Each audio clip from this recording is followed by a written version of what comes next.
I'm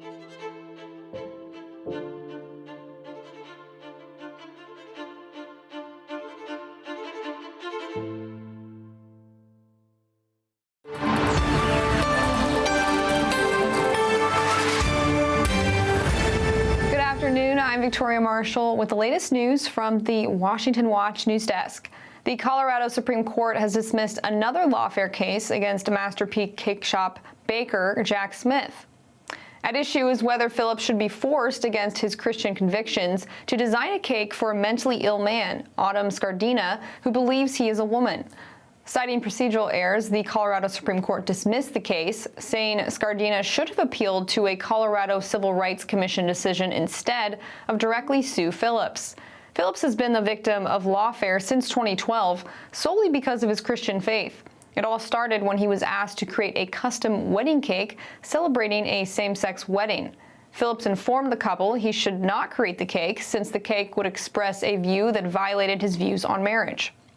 And in other domestic news, an Afghan man was arrested in Oklahoma yesterday for allegedly plotting an Election Day terrorist attack, the Justice Department announced today. The FBI arrested 27-year-old Nasir Ahmad Tawadi in Oklahoma on Monday after he purchased rifles and ammunition from an undercover law enforcement officer. He is facing several charges, including conspiring and attempting to provide material support to ISIS. Tawadi was living in Oklahoma City after entering the U.S. in 2021 on a special immigrant visa. The special immigrant visa program is available to people who worked with the U.S. Armed Forces as a translator or interpreter in Iraq or Afghanistan. In his post-arrest interview, Tawadi said he planned to target large gatherings of people, during which he and his co-conspirator expected to die as martyrs.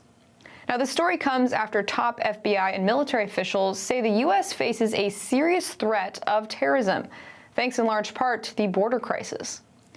And in other domestic news, nearly 14,000 children underwent sex changes across the country from 2019 to 2023, according to a new database that tracks American clinics offering transgender surgeries to children.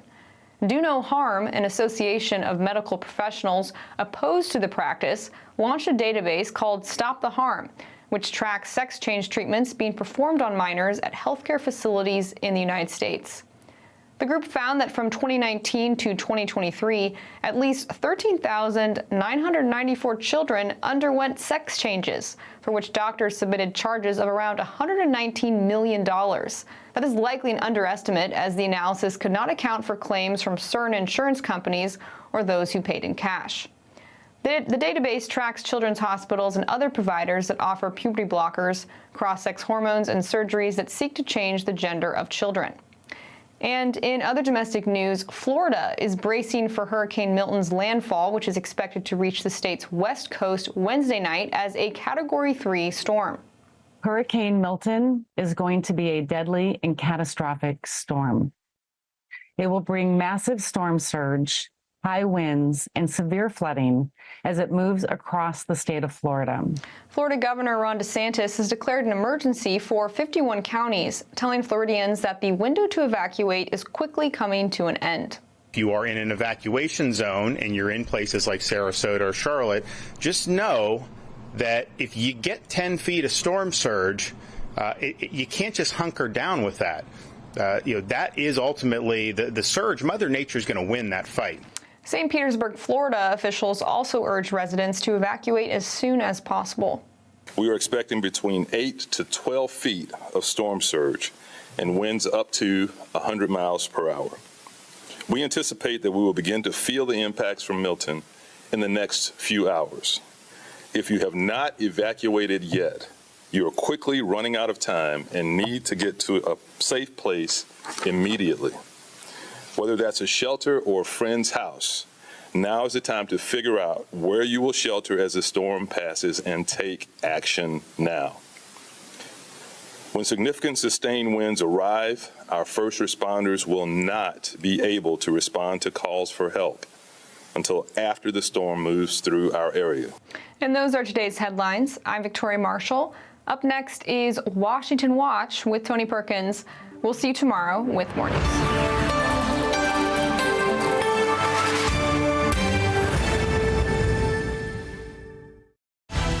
From the heart of our nation's capital in Washington, D.C., bringing compelling interviews, insightful analysis, taking you beyond the headlines and sound bites into conversations with our nation's leaders and newsmakers, all from a biblical worldview. Sitting in for Tony is today's host, Jody Heiss. Well, good afternoon. It is Wednesday, October 9th. Welcome to this edition of Washington Watch. I'm your host today, Senior Vice President here at the Family Research Council and President of FRC. I'm Jody Heiss, an honor to be sitting in for Tony today. Certainly our hearts go out to those who potentially are in harm's way of Hurricane Milton. We continue to pray for them. In addition to that, we've got a lot more coming your way today. We've been tracking these couple guys since August, working with the FBI on surveillance and really scary stuff. Yeah. I mean, undercover agents sold them some weapons, and we were able to piece everything together and finally take them out. Well, that was Oklahoma Governor Kevin Stitt after the FBI arrested an Afghan citizen in the United States who was here on a special visa. He was here along with a relative who was a minor. But he's been charged now with plotting an election day suicide attack on behalf of ISIS. Oklahoma Congressman Josh Perkins, who's a member of the Homeland Security Committee, will be joining me here in just a few moments to discuss this arrest and the reality that it underscores in regard to the Biden-Harris immigration policies.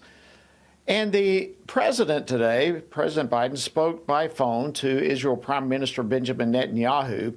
They were discussing Israel's response to Iran's ballistic missile attack last week.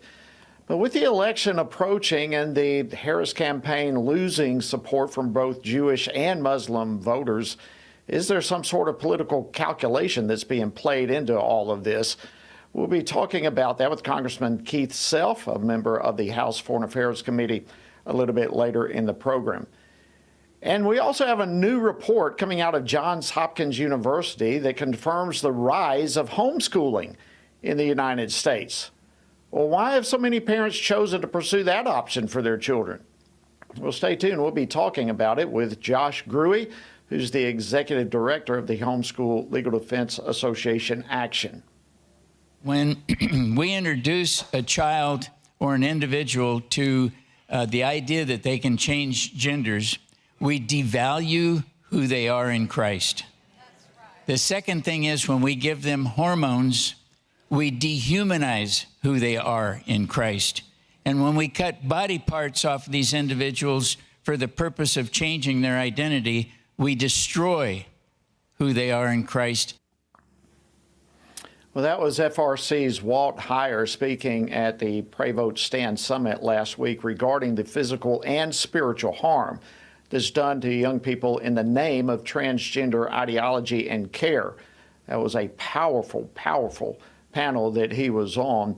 And now we have a report that's come out from an organization called Do Not Harm that was taken from between 2019 and 23. It reveals that these procedures comprised a $120 million industry, and it affected nearly 14,000 children in the United States.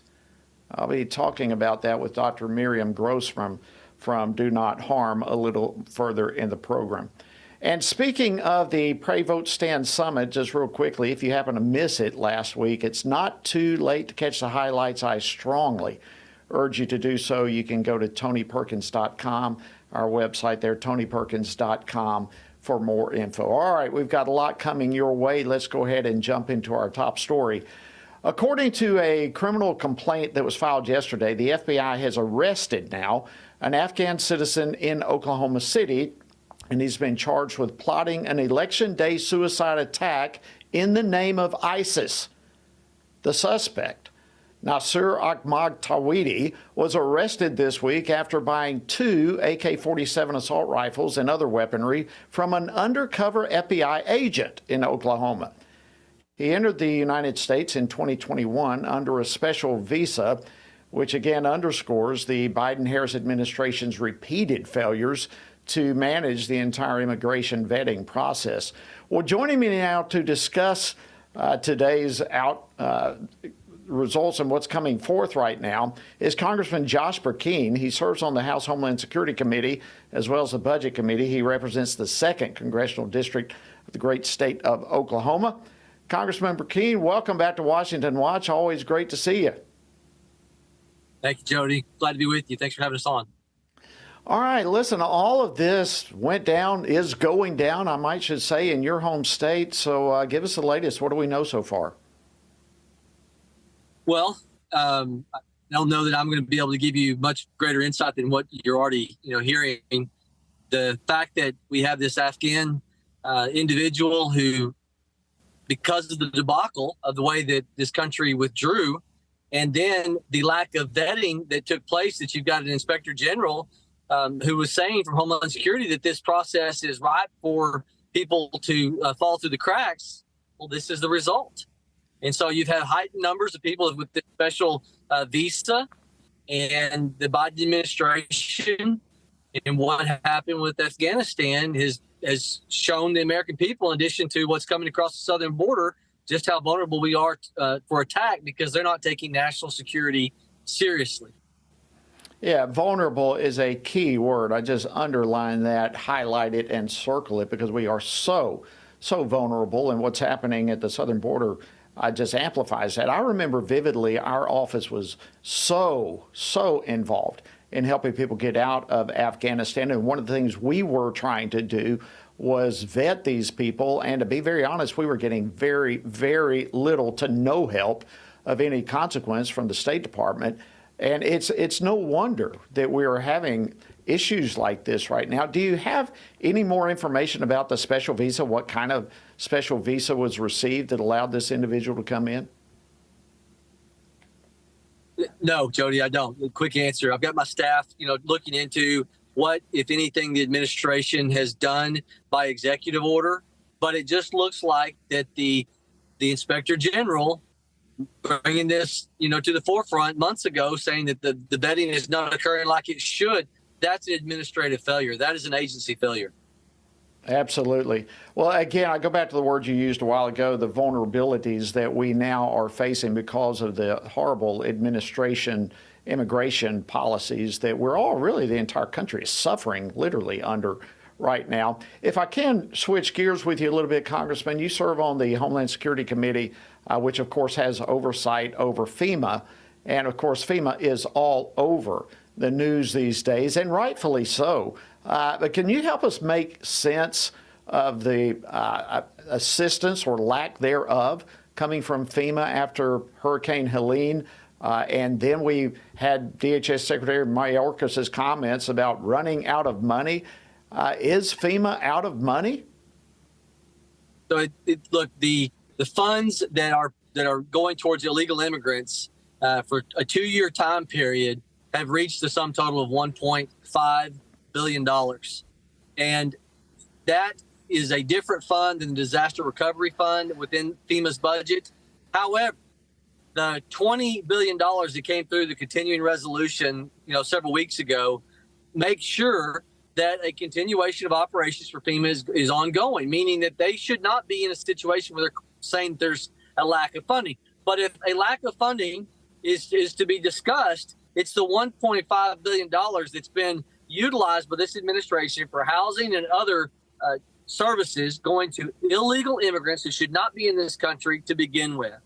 And it's a mismanagement of the public trust this administration continues to showcase. Yeah, is any of that $1.5 billion, number one, is that legitimate funds to be used in the manner that FEMA has used it? And could those funds, in fact, have been used for emergencies here in the U.S.? Well, look, you and I both know appropriators can take money in the appropriations process and say, we're not going to need to fill this fully. We're going to shift it over to this other, especially when it's under the same agency, right? So the simple answer is yes, that money could be otherwise spent. But the fund exists. Was it put there for illegal aliens? I think the simple answer is when you've got federal statute that says that anybody coming across our southern border is to be detained until there's a proceeding, which means an adjudication of where they're determined to be here lawfully or unlawfully, means they are to be removed. The money being used for housing in hotels should never occur if you're fully abiding by the Immigration and Nationality Act. Yeah, that is exactly the question I have had with all of this money that supposedly has gone there. Of course, the administration is denying it. In fact, I want to play a clip here in just a second and get your reaction to it all. But why would that money be used for illegals? I can't wrap my brain around how FEMA would have that money specifically to use it in the way that allegedly they've used it for illegals.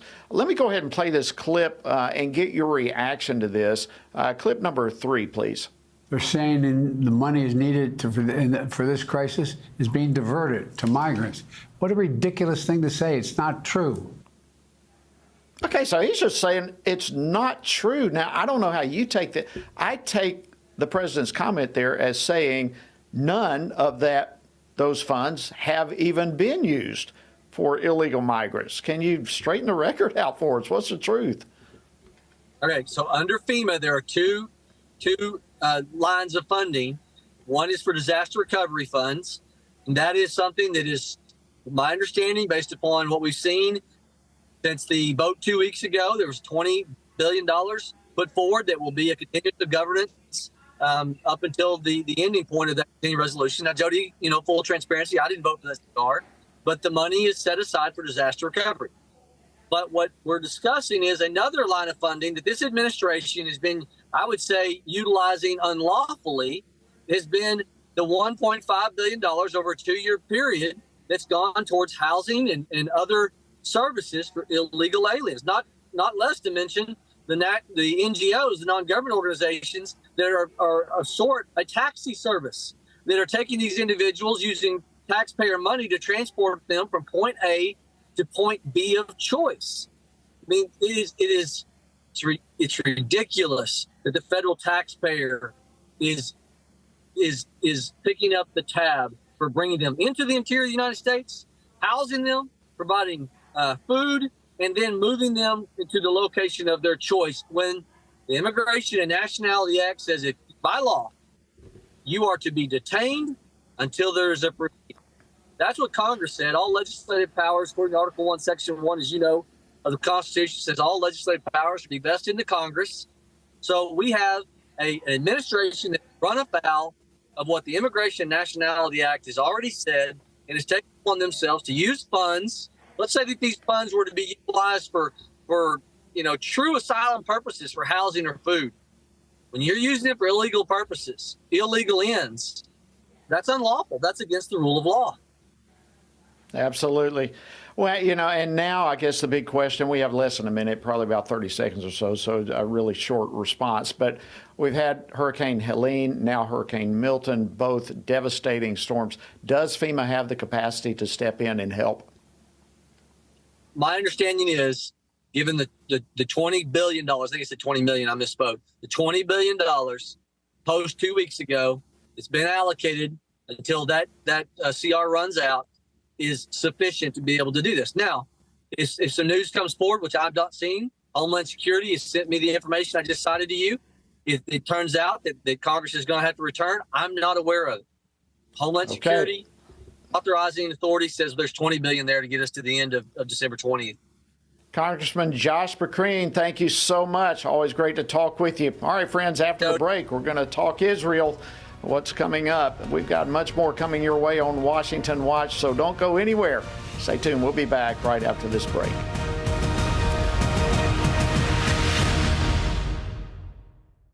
We humbly, Father, bow before you in these moments that we have together, that this wouldn't just be any other conference, but that literally, Lord, you would reset our hearts to be in alignment with your word, that you would reset the city of Washington, D.C. to be in realignment with your word. There's no politician, including Trump, that can affect the soul of this nation. You're the only one. The answer's not in the State House, and it's not going to be in the White House. It's got to be in your own house. It's got to be in the Church of God. It's got to be in his house. Our principles never bend to politicians. Yes. Our principles never bend to politicians. By God's grace, it will be the other way around. politicians will bend to our biblically based child protective principles. No matter what comes in November, no matter if it doesn't go the way you want or I want or the things we prayed for, our focus and priorities do not change as Christians. We fight against evil. We stand for truth. We tell people the good news of Jesus Christ. We tell them the truth. So let's not be discouraged. Don't lose heart.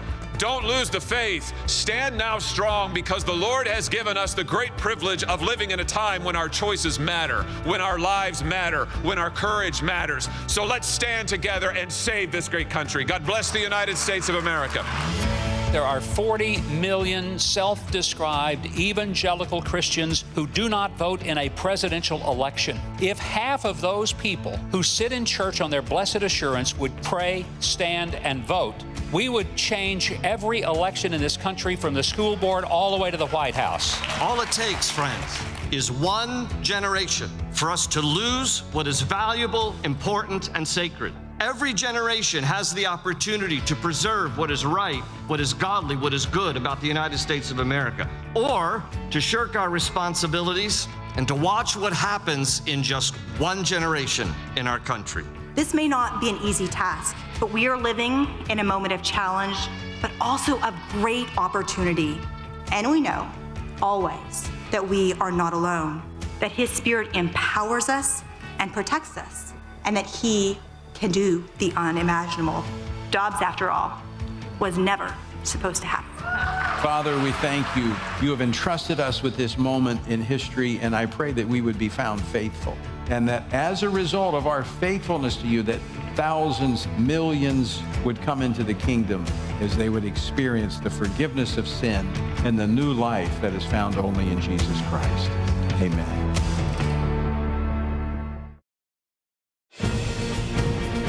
Good afternoon. Welcome back to Washington Watch. I'm your host, Jody Heiss, sitting in today for Tony. Glad to have you on board with us as well. Okay, earlier today, President Biden spoke by phone with Israeli Prime Minister Benjamin Netanyahu, and they discussed Israel's potential response to Iran for its October 1st ballistic missile attack. The discussion, of course, is coming as the Harris campaign continues a very calculated effort to target Jewish voters in the swing states.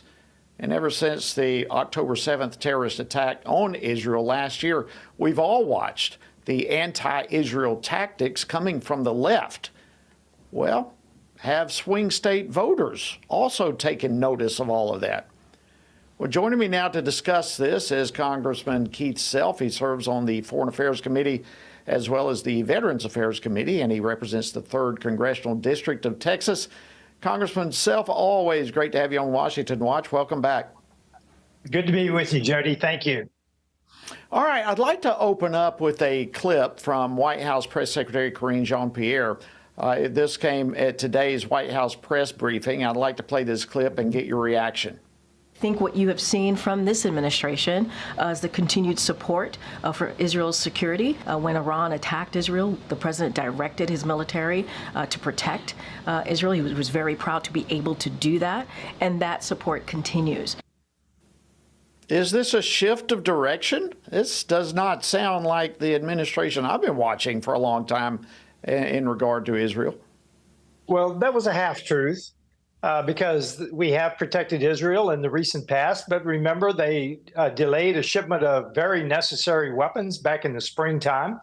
Recently, President Biden tried to influence them in their attack against nuclear facilities. So they have been putting obstacles in the way of the Israelis ever since October 7th, a year ago. And I will tell you that this is only a half-truth, what she said. We need to be fully behind Israel. And yes, it is a shift in policy. Look, they've been pandering to the students with student loans. They're now pandering to the Jewish community. They've been pandering for years to the Muslim community in Michigan, for instance. So they will pander wherever they think they need to. Yeah, and I mean, they've allowed anti-Israeli protests all over the country. They've not come out stopping that, really even speaking much against it at all. Vice President Harris comes out this week majorly questioning any alliance with the prime minister. And what you mentioned, even the delayed shipment of armament. My understanding, still a good bit of that has not yet gone to Israel, in spite of Congress appropriating those funds. It just is. I can't help. Let me just put it on the line. I can't help but look at all of this and connect the dots personally that this is nothing but a political move, not a real foreign policy move, but a political one. Absolutely. If we're going to stand in their way of doing what's in the interest of the Israeli people, then we are not doing our job of defending our best ally in the Middle East, the only democracy in the Middle East. I called upon the president to release all of the armaments that we have approved for Israel, as well as start enforcing the sanctions against Iran. 5 colleagues joined me in that letter, and we expect the administration to support Israel as the majority of the American people want the Biden-Harris administration to do. Yeah, you mentioned it too a while ago that, you know, this whole thing looked as though they started out really trying to pander, I think was your words, to the Muslim voters in Michigan, elsewhere, and that evidently didn't work. So now it seems to be a plan B, where Harris-Walz's campaign in recent days is targeting Jewish voters in swing states. Your thoughts? Well, that's exactly right. They realize there's a majority of the American people that want them to support Israel. They were pandering to one small community, one community in one state, because they think they need Michigan. But they realized they were making a mistake with the majority of the American people who do support Israel and do want them to defend Israel, help defend Israel against Iran. So are you seeing this, that really could be the issue? Have they lost Muslim voters in Michigan? And if so, why? Well, I haven't seen the polling on it, so I don't know. But the anti-Israel vote, to include the Muslim voters, theoretically, in Michigan, they will watch this and they will say that they have shifted. I think they'll come to the same conclusion that you and I have, that they have flipped the script and they're now supporting Israel, and that may cost them some Muslim votes. Yeah, I think it costs votes on both sides. But I mean, it all just flip-flop, flip-flop, flip-flop. It all depends on, like, what's the polling saying right now, and based upon whatever that is, hey, let's jump in on the bandwagon and look like we're marching at the head of this parade, when in reality that's not the case at all. I think it just costs votes on both sides because there's no compass. There appears to be no inner conviction whatsoever to stand for Israel, or as they have done, not stand for Israel, but just all based upon what is the current most popular position to have. Well, I think we see that in issues well beyond Israel. People are realizing they have no core principles. They have no core beliefs. They have no core policies that they will enforce. They do what is exigent at the time. And we realize that now with the flip-flops on many issues, or the lack of policy on many issues. The Biden-Harris campaign, now the Harris-Walz campaign, has no core foundation. And people are starting to realize that, Jody. This is only one issue that we see this coming to fruition. Yeah, it looks like the only core value that they embrace with a tight grip with both hands is abortion. They are committed to the death of babies in the womb, and that is what they appear to be running on first and foremost. All these other things, it's just whichever way the wind is blowing, let's jump on board. Yeah. Well, the other one is anti-Trump. I just encourage people to realize how dedicated they are to keeping Donald Trump out of office. Listen to what they say, take them at their word. That is the other principle on which they run. Good point. Congressman Keith Self, it is always an honor to have you join us on Washington Watch. Thanks so much for all you do for our country and the great state of Texas. Have a great evening. Thank you, Jody. Thank you. All right, coming up, a new report is out on the rise of homeschooling. We want to bring that info your way, and we'll do so right after the break. So don't go anywhere. Much more Washington Watch is headed your way. We'll be back in just a moment.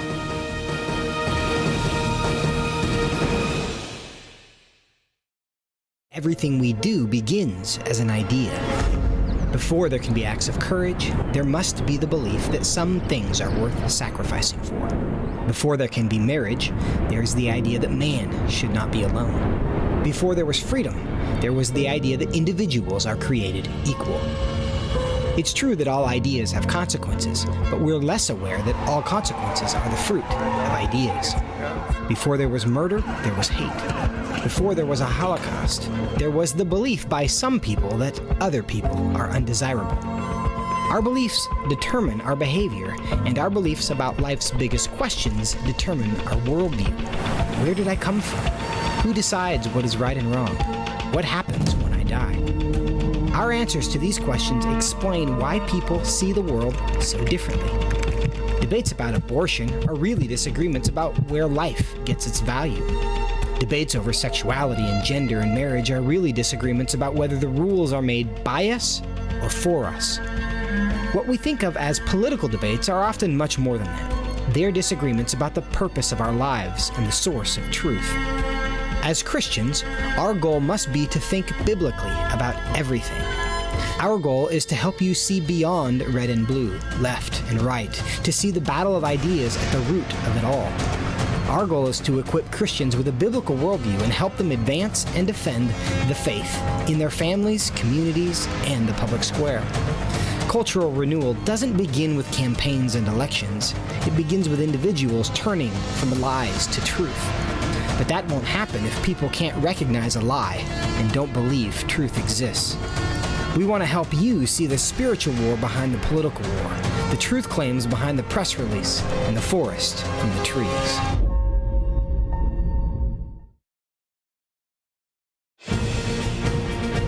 So glad to have you joining us today on Washington Watch. Welcome back. I am your host, Jody Heiss, sitting in today for Tony.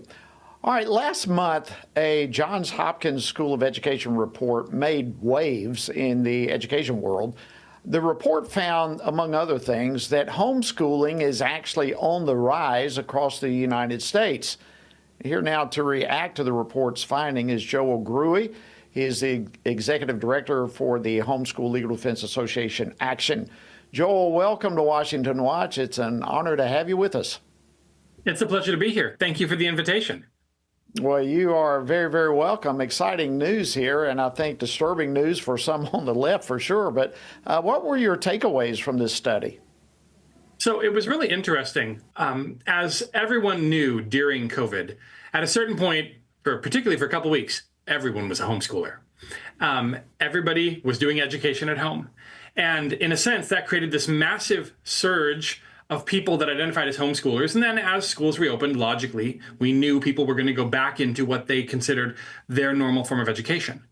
But while that occurred, and there was obviously a retrenchment of numbers, homeschooling and people who were adopting that as a choice, not just a fill in the gap, continued to rise. And we're seeing that work its way out now in the numbers. And once you get kind of the surge in and out effect going away, which I think COVID created, you're seeing the continued growth of homeschooling. And I think that's because of the inherent advantages and attractions of homeschooling that parents and students are finding. Yeah, the great point. I mean, parents and students are fighting for the rights to raise their kids, the rights to educate their kids, the right to determine what their kids and how their kids are going to be educated. Is that really the driving force behind all this? That's one of them. Homeschooling occurs, honestly, for an amazing variety of reasons. Homeschooling is the ultimate customization of education. And as we know, God makes every kid unique. He makes every person unique, right? It is not an irrational extension of that understanding to recognize that how they learn and how best to teach them and the uniqueness of the parents, the home they're in, all of that put together can result in customized education. And homeschooling is the ultimate way to do that. If you've got a kid that's special needs or has a specific interest or talent or some sort of God-given interest or area they want to learn in, standardized education in a box sometimes really struggles to meet those needs or talents and opportunities. Homeschooling is inherently able to do that. In fact, you see a remarkable number of kids really thrive in that, and I think that's what's resulted in its increasing growth. You also see it as a major reaction to failures in the traditional form of education, which is why we're seeing record numbers of Hispanics and Black Americans who are homeschooling. It's happening all across the United States because you can do it anywhere, and you can do it with a very low dollar amount compared to normal other forms of education. And everyone had to learn that lesson during COVID. And some people went, that wasn't a bad idea. We're going to stick with that. Wow. So are you at all surprised by the upward trend here for homeschooling? Nah, I'm really not. Now, to be fair, I was a homeschool kid. I had to talk my mom into it back in the day. She was worried she couldn't do it. And I said, we'll give it a try. Mom, please let me be homeschooled. If it doesn't work in a year, I'll go back. And I didn't. And now my wife and I homeschool our kids. And it's been a great thing for them. My boys have very unique and different interests. I've got 3 boys. And all of them with different talents and God-given gifts. And we can really use homeschooling as a way to equip them and prepare them. And at the same time, we have to recognize, and I think the Homeschool Hub research article recognized the fact that in their research, they weren't able to tell you why people were choosing home education, just that more and more people were, which actually fits a larger national trend where you are seeing people leaving traditional public education for alternatives. Homeschooling is the first and earliest form of alternative education, as it were, in kind of this modern world. Obviously, private schools have been around. Homeschoolers, no offense, we predate every other form of education on the planet. So we do get to call ourselves the original, but in modern educational choice, it's been going on since the 80s and really has grown to be not a kind of fringe movement, but to an enduring institution, legal in all 50 states, growing in the vast majority of them. I think the only 2 that it might not be is New Hampshire and Vermont, and part of that is because they count people differently there in a change in law. But we're really seeing that growth, and we're seeing it in places where people found that the options they had in front of them weren't serving their needs. And it was a variety of needs. Sometimes it was safety. Sometimes it was educational quality. Sometimes it was content that parents found they disagreed with that was being pushed toward their kids in the traditional school. Sometimes it was a unique gift they wanted to be able to help their kids capitalize on. Wow. Let me just real quickly, and by the way, we homeschooled our kids too, and I say we, let me just be honest, my wife led that charge all the way to college, and it was just fantastic. Wouldn't take anything for it. But for some parents and grandparents right now who are potentially interested in homeschooling their kids, we've got less than a minute left, but where can they go to get some more information, maybe some resources about homeschooling and that sort of thing? Well, the nationwide information shop is going to be HSLDA, Homeschool Legal Defense Association. We've been around for about 40 some years, and we kind of have a bit of everything when it comes to homeschooling. And once you get the legal part of it put together and where they go from there, we've got a place on our website where you can go to find local homeschool groups in your area, your state groups, the different kind of communities that help come around homeschoolers to make them thrive, to help them excel. That would be the place I would start. Depending where your state is, every state in the nation, I think, has some sort of homeschool group, if not local co-ops where you can find that meet at your local church, local library, maybe the local park, that work on different projects together. Homeschoolers kind of get the reputation of being isolated, but really, we're very not. And you probably know a decent number of them, and you don't even know they're homeschoolers. Very true. Thank you, Joel Gruey, Homeschool Legal Defense Association Action, Executive Director there. We appreciate you coming on. And great news about homeschooling. Thank you. All right, friends, on the other side of the break, we've got some information about just how pervasive is the child gender mutilation surgery industry. It may shock you. Dr. Miriam Grossman will join me to discuss all the numbers. Stay tuned. We'll be back.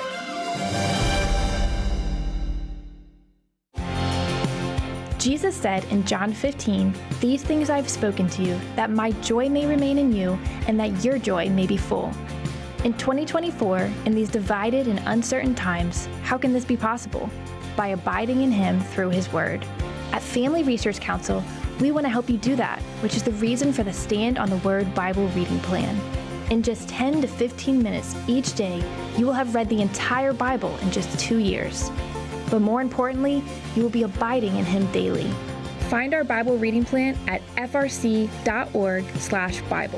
and join Tony Perkins each weekday for a 10-minute devotional inspired by the daily reading and designed to encourage you on this journey through the Bible.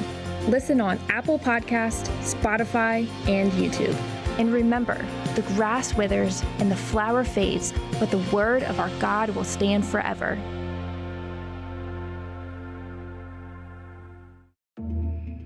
The world is hurting, streets are filled with crime, families are broken, sin is celebrated, and God is mocked. Everywhere we look, the wages of our sin are on full display. As Christians, we know that surrender to God's will is the solution to our biggest problems, but not everyone agrees. Even in church, we hear people say the most important thing is to be tolerant, that we shouldn't impose our morality on other people, and that loving our neighbor means celebrating what they do. But you can't do that. It's not that you don't love your neighbor, you do, but you care about God's opinion more than your neighbor's opinion, and this makes you different. In fact, sometimes it makes you feel alone, like you're the only one. But there is good news. You are not alone, not even close. Research has found that there are 59 million American adults who are a lot like you. There are millions of people around the country who are born again, deeply committed to practicing their faith, and believe the Bible is the reliable Word of God. But that's not all. They're also engaged in our government. They're voters. They're more likely to be involved in their community, and they're making a difference in elections. The problem is that a lot of them feel alone too. We want to change that. FRC wants to connect these 59 million Americans to speak the truth together, no matter the cost. If you want to learn more about this group and what it means to be a spiritually active, governance-engaged conservative, or if you want to find out if you are one of these SageCons yourself, go to frc.org/SageCon and take the quiz to find out. The world is hurting, and we have the solution. We can't do it alone, but we can do it if we work together. That's what we're working toward every day. Join us. Go to frc.org/SAGECON, SageCon, to learn more. That's SAGECON, SageCon, to learn more. Thank you so much for joining us for this Wednesday edition of Washington Watch. I'm Jody Heiss, your host, sitting in today for Tony. All right, we are, as you well know, less than a month away, I believe 26 days away from the 2024 election. And without question, the biggest need we have for our country is prayer. We need the divine intervention and the good hand of God. Will you join us here at FRC in praying for a spiritual awakening in our nation as we head into this election cycle? We want to provide for you a free 40-day election prayer guide. This is straight off the press, the FRC's 40-day prayer guide. You can get it free simply by texting the word pray to 67742. That's pray to 67742. We'd love to get that in your hands. All right, yesterday, an organization called Do No Harm released what they call the Stop the Harm database. Now, what this does, it catalogs the hospitals and the medical centers throughout the United States that have trafficked in gender procedures for children. The whole study takes place between the years between 2019 and 2023. And, you know, we've got a lot primarily within the LGBTQ community that claim that all these interventions and so forth are not even happening. But the report found these experimental procedures are indeed happening. In fact, it has become an almost $120 million industry. It has affected nearly 14,000 minors, including more than 5,000 who have had mutilating surgeries. Wow. Well, joining me now to discuss this is Dr. Miriam Grossman. She's a board-certified psychiatrist. She's a senior fellow at the DoNoHarmMedicine.org and the author of 5 books, including Lost in Trans Nation, a child psychiatrist's guide out of the madness. What a great title. Dr. Grossman, welcome to Washington Watch. We're thrilled to have you. Well, thank you so much for having me. Okay, so let's just jump out of the gate. Tell us about this report. What did you find, and what do you hope that is going to be accomplished through this? Well, this release of data is really a nuclear bomb. And I'm so pleased that Do No Harm, an incredible group of medical professionals, anyone who's in your audience who's a medical professional should join up, donoharmmedicine.org. They yesterday released an incredible set of data. We've never had this before, in which they examined insurance claims that have been made by doctors and hospitals and clinics regarding so-called gender-affirming care, in which minors are provided with medical interventions in order to make them appear as if they are the opposite sex. Now, as you said earlier, we are led to believe by politicians and by many groups that these interventions are very rare and hardly happening at all in this country. And that is simply not true. And the numbers that you just mentioned, for example, 14,000 minors undergoing these treatments, that's actually an undercount, because Do No Harm was not able to, for example, access the records, the medical insurance claims from Kaiser Permanente in California, a huge, of course, health network of hospitals and clinics. And they do a tremendous amount of these gender interventions. They also are not counting any of the treatments that were paid for privately. So those numbers that you quoted, 14,000 undergoing treatment, almost 6,000 with surgeries, 8,500 receiving hormones and puberty blockers, and I don't think you mentioned this one, 62,000 prescriptions were written for minors, and the total submitted charges was over $119 million. So wow. This is an industry. It is an industry that sterilizes minors, that leaves them unable to have biological children. So let me ask you, with all of that was left out of the study, Kaiser Permanente and some of the others you mentioned, is it possible that these numbers, staggering as they are, could it be that these numbers really could potentially just represent the tip of the iceberg of what could really be taking place? Well, look, we can only speculate about what's going on at Kaiser. People in the audience may be aware that Kaiser has already been hit with a few lawsuits, medical malpractice suits in California by residents there who have been harmed by their gender-affirming care. So we can only speculate. And in terms of what's going on, people who pay privately, that's also speculation. I know that at one point when I was writing my book, I went on to the that website where people raise money. What is that called? GoFundMe? Yes, GoFundMe. Thank you. So at the time, this was a few years ago, there were girls on there raising money for their double mastectomies. 47,000 girls. Wow. Were trying to raise money to pay for their mastectomy. So Unreal. yes, I don't know if this is the numbers are not, they're not 100% accurate. The numbers are actually higher.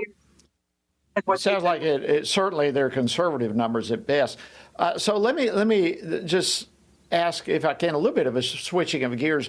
The study also came out with the dirty dozen. We're referring to the worst offenders as it relates to the hospitals that are participating in these type of surgeries. How did you compile this list of hospitals, this dirty dozen, and what did you find here? Well, again, they looked at the hospitals that and the facilities that were offering these treatments. And They looked at the number of patients who underwent these treatments, the claims that were made to insurance, and the hospital's promotion of sex change treatments in the local community. Some of these hospitals are actually, activists. They are reaching out into the community and promoting their services. So those were all the different factors. And then they picked the 12 hospitals that were deemed to best meet those criteria. They called those hospitals the Dirty Dozen. So the one of the beautiful elements about this database is that people can go on there and see if their local children's hospital is one of those 12 Dirty Dozen.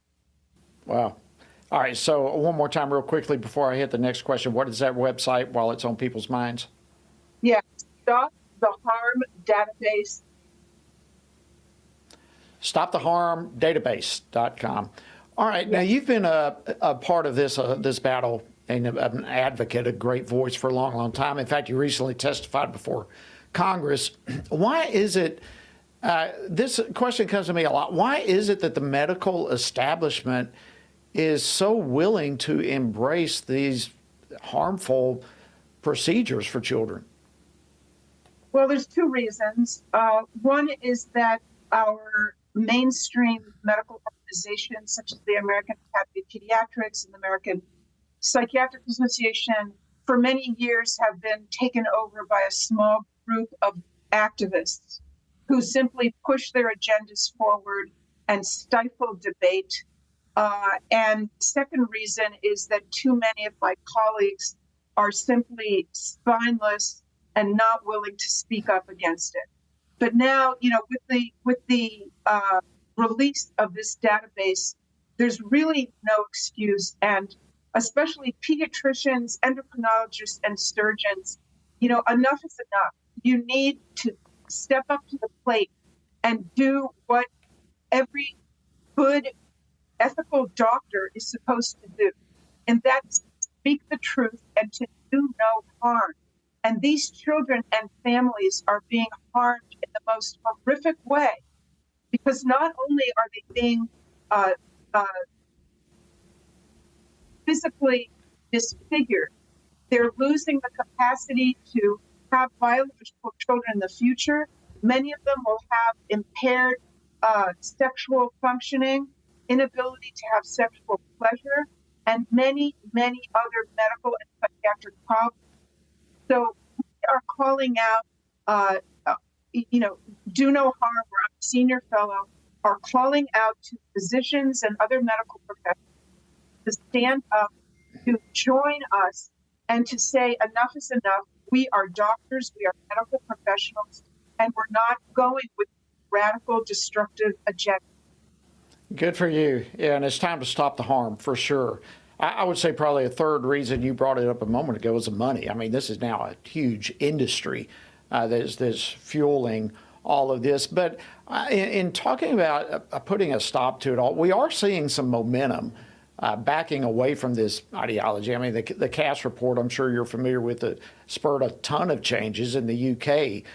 In fact, even here in the United States, when it comes to some of these medical associations, most of them certainly have fallen in line, but I think it was last month the American Society of Plastic Surgeons broke away with all this transgender ideology. They came out and stated that their organization opposes all the unscientific consensus that's prevalent throughout other professional medical organizations. So are we watching a movement away from all the stuff? If I could just correct you for one moment, that was the president of the American Association of Plastic Surgery, the president, not the entire organization. But yes, I'm very optimistic, in fact. And having watched this develop, over many, many years, I'm extremely optimistic to see all the changes just in the past year. As you say, the Cass report, the many countries in Europe and elsewhere that are turning around and saying there's no evidence that we're even helping these kids, and what the kids need is psychotherapy. So yeah, there's a tremendous things are turning around, And I am optimistic that we are winning, but yet the body count is very high. Well, it needs to turn around. I mean, the science is not there. The harm being done to children, it's all just glaring us all in the face that this kind of stuff needs to stop. So along those lines, let me ask you this. When people are told that they are born or may be born in the wrong body, from your position as a psychiatrist, what does this do to the person? Well, this is an extremely beast children, especially, and that is what's going on from a very, very young age. Kids are being told that when they were born, the adult in the room just made a guess about whether they were a boy or a girl, and that guess may have been correct or it may have been incorrect. This is a terribly destabilizing and false idea to plant in these young minds. So, we really need to go back to the very beginning of all this education forced on children through sex education, Planned Parenthood, SECUS, and abort. Because to answer your question, it makes them terribly confused, anxious, and sometimes suicidal. Well, there's no doubt it would do that. I mean, you could just see it coming. And if they cannot deal with truth, that there's male and female, that they are one or the other, if they can't embrace that basic reality and truthfulness, then any other, it seems to me, truth in the world becomes suspect. I mean, what in the world do they land on upon what is right and wrong, what is truthful, what is false, if they cannot even comprehend, and if they are told, in fact, that they are born in the wrong body? I mean, it has to have enormous psychiatric impact for years to come. Well, kids look to adults to, and when adults fail to do that, when adults fail to represent, first of all, that there is reality. Reality is not a subjective, made-up kind of a thing. Everyone makes up their own reality. There is one reality. And the reality is that we are all born, we are all from the moment of conception, either male or female. And so you're 100% correct. This is a terrible thing to do to young children.